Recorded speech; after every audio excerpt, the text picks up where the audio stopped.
महाराज के आने का समय हुआ है। चाहे कोई भी हो, बगल से आना पड़ेगा।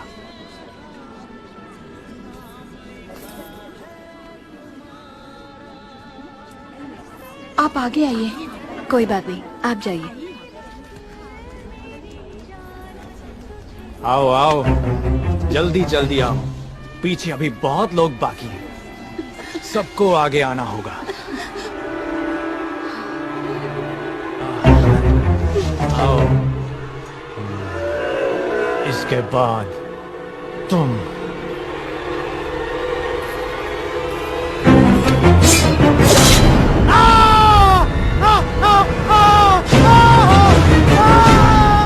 इसे बंदी बना लो, बंदी बना लो इसे।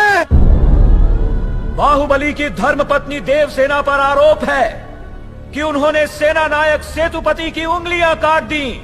राजमाता शिवगामी देवी की आज्ञा से श्री श्री भल्लाल देव महाराज के समक्ष ये सुनवाई प्रारंभ हो रही है।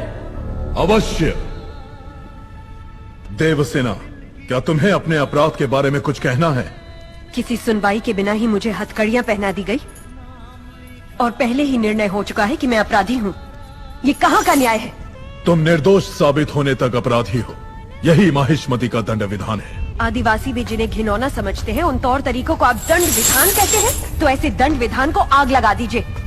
अपने न्याय शास्त्र को गंगा में बहा दीजिए। अपने शासन को सूली पर चढ़ा दीजिए। जिस राज्य की मति भ्रष्ट है, उसका माहिष्मति जैसा बड़ा नाम? छी!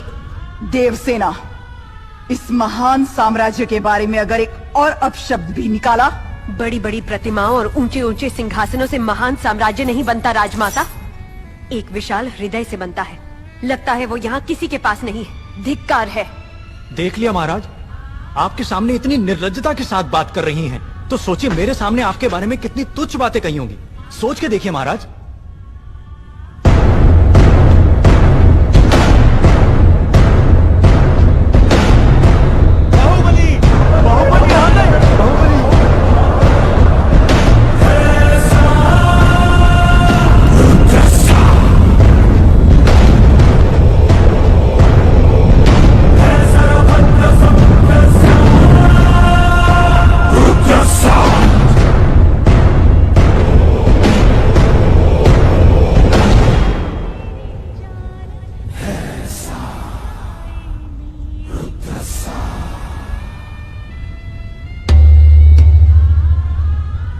वास्तव में क्या हुआ था बताओ सेतुपति।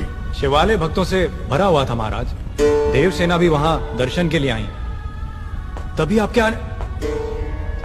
आने का समय हो गया था, तो मैंने उनसे कहा कि वो मुख्य द्वार की जगह दूसरे द्वार से आए। बाहु, ये क्या व्यवहार है? तुम पीड़ित को धमका रहे हो। विनती करने से सच बाहर नहीं आएगा महाराज। अपनी हद पार कर रहे हो बाहुबली। एक गर्भवती को बेड़ियों के साथ खड़ा करके ये सभा पहले ही अपनी हद पार कर चुकी है माँ। चाहे गर्भवती हो या वृद्ध, तुम हो या मैं, न्याय विधान सबके लिए एक है। जानते भी हो क्या हुआ था? क्या हुआ था देवसेना? शिवालय में सभी महिलाओं को एक तरफ बुलाया। अंदर भेजने के बहाने वो सब पर हाथ डाल रहा था। मेरे साथ भी वो यही करने वाला था, तो उसकी उंगलियां काट दी। गलत किया देवसेना। औरत पर हाथ डालने वाले की उंगलियां नहीं काटते, काटते हैं उसका गला।